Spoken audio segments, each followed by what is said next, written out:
Yeah.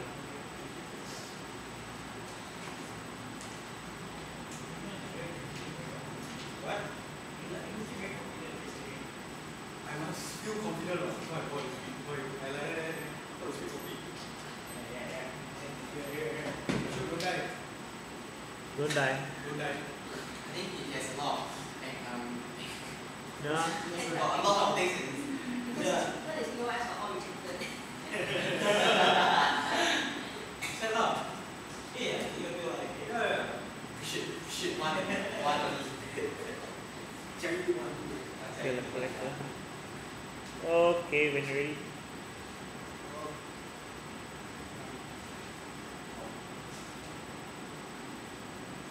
Essentially, Mr. Speaker, we think that this problem is one that makes most of the first world. It's extremely amusing that they set in a country that has probably tackled it in the most aggressive way already. Now, I'll be talking about three main issues. Firstly, on the redundancy of their whole policy and how basically their problem is really an exaggerated one. Secondly, I'll be talking about the whole idea of traditional values, whether or not they should be upheld. And thirdly, in the extension that Unichai brought up, is whether what is the role of the government in this situation.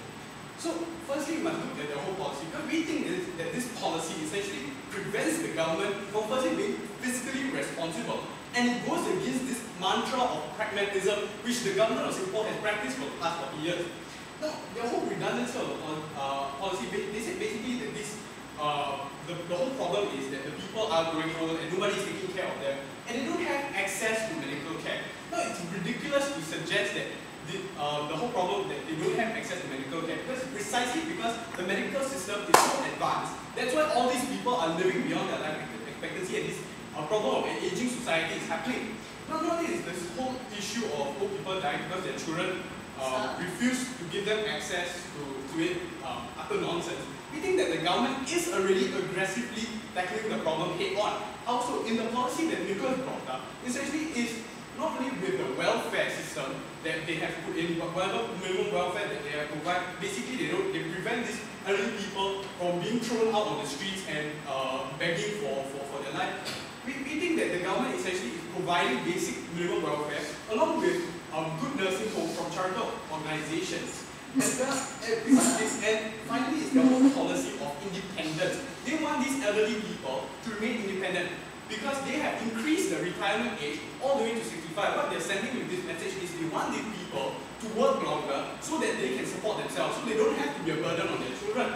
Because they recognize this problem and they want to solve it in the most pragmatic way by ensuring that these elderly are independent. So why do we really need to go with their whole policy? Like, it sounds like something thrown out by the SDP or something like that. And we don't have to increase the whole dependency of the elderly on their children. We don't have to increase that burden. So our whole the status quo as it is already pragmatic through our extension, because essentially what we are doing is not only are we following making our elderly more independent, essentially we are fulfilling the role of the government to be fiscally responsible. As Nicholas brought up, essentially what a government, when it's elected, it's put in charge of their taxpayers' money, and it should not be putting it for a very small benefit which already has been taken care of. So we think that the government is essentially should be taking care of it's already taking care of its citizens, and there's no real need for their whole policy, which really puts a further financial strain on the government as a whole, because essentially what they're doing is now they must pay every single person who's taking care of their elderly parents, compared to status quo where people already have that filial piety, and even if a few people dump their parents in nursing homes, we don't think that is really an issue, because then the government is paying for just that small select group instead of paying for everyone. So next, on the whole idea of traditional values. Now, we don't think that preserving traditional values is essentially very important, because why? Values basically change from time to time.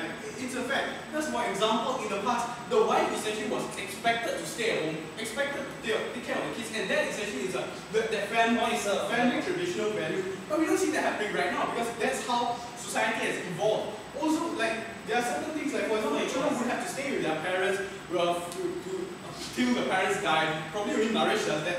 But we don't think that is very important to compromise pragmatism and fiscal responsibility, because essentially what we see is traditions evolve. involved and all that. But before I go on, let me take one POI.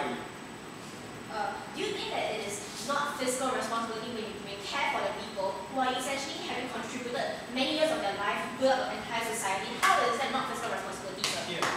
Now we see that the government is already taking care of their research. So I mean, we know that they are the post-war baby boomers. We are already providing welfare for them. We are ensuring that they do have that access to the state-of-the-art healthcare, and that's why these people are living 100 years. The old man with kidney failure, diabetes is still going on and doing line dancing and all that. So we don't think it's really an issue here. Now, even if the whole idea of traditional values is very important, the whole policy won't even solve it. Why? Precisely because it is optional. Because these people, who, even if they receive their money, they don't care. They still can dump their parents aside and still have that degradation of traditional values. We must realize that that essentially is inevitable. Not only that, it would deviate from these traditional values essentially because what you're doing is, oh my god, because it is just for the sake, for the value of money. That's why they're taking care of their parents. So it's deviating from these traditional values that they so want to propose. Now finally on the last issue of the role of the government. Now Chai mentioned that basically the role of the government is to take care of its citizens, and Shani brought it up in the PI as well.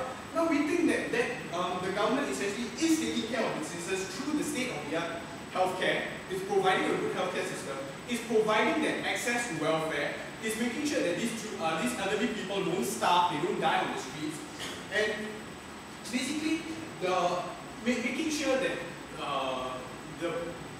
in the event that the people don't really want to take care of their parents, they have that access to some of a nursing home or some other things where the government is actually providing them. Now what we think is the real role of the government essentially, which we should not be detracting from, is the whole idea of fiscal responsibility, as I mentioned earlier. Because when we talk about fiscal responsibility, what you're doing is essentially it is their duty of any first world government to be fiscally responsible because they are in charge of the taxpayers' money. They should not be wasting it. They should really ensure that there is firstly a clear benefit that they are putting forward. If not, if there really isn't that clear of a benefit, or if the government is already solving it in some other way, that I have already mentioned that numerous ways, what the government is essentially doing, it is being irresponsible. Not only that, it's being unpragmatic, which is going against their whole mantra of the Singapore government for the past 40 years. So for that, this motion